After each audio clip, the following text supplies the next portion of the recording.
La bataille de Vertières, oui, représente un changement de paradigme. Changement de paradigme très important puisque le 18 novembre 1803, quelque chose est fissuré.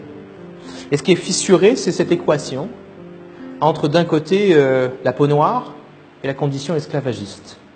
Il est bien certain, le 26 Brumaire en 12, que cette équation est fissurée de manière radicale. Je crois qu'à Vertières, quelque chose tremble. Et ce qui tremble et ce qui se fissure, ce sont les assises, en fait, du monde moderne. Et les assises du monde moderne, je reviens à ce que je disais tout à l'heure, c'est la rencontre du capitalisme, de la race et de l'esclavage. À Vertières, cette union du capitalisme, de la race et de l'esclavage s'effondre.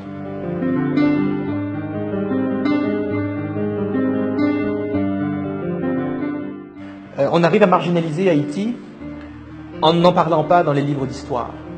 On arrive à marginaliser les grands moments héroïques de l'histoire d'Haïti en expliquant dans les livres au XIXe siècle que tout cela est trop douloureux.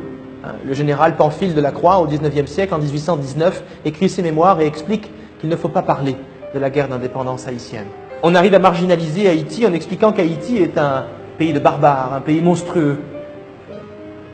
Un pays monstrueux ne peut pas être le pays qui a donné naissance aux grands héros Dessalines.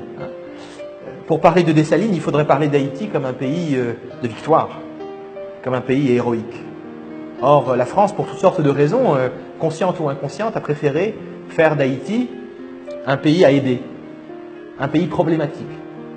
Alors qu'en fait, au XIXe siècle, Haïti est un pays stable, un pays puissant, un pays beaucoup plus stable que les États-Unis, frappé par une guerre civile, beaucoup plus stable que la France, frappé par diverses révolutions. Haïti n'est pas le pays que l'on pense.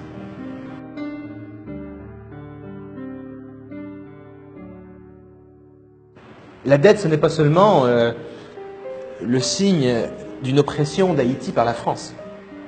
La dette, c'est aussi la trahison de l'élite haïtienne. C'est Jean-Pierre Boyer qui accepte le principe de la dette. Il ne le dit pas d'ailleurs à la population, lorsqu'il accepte les conditions de la France.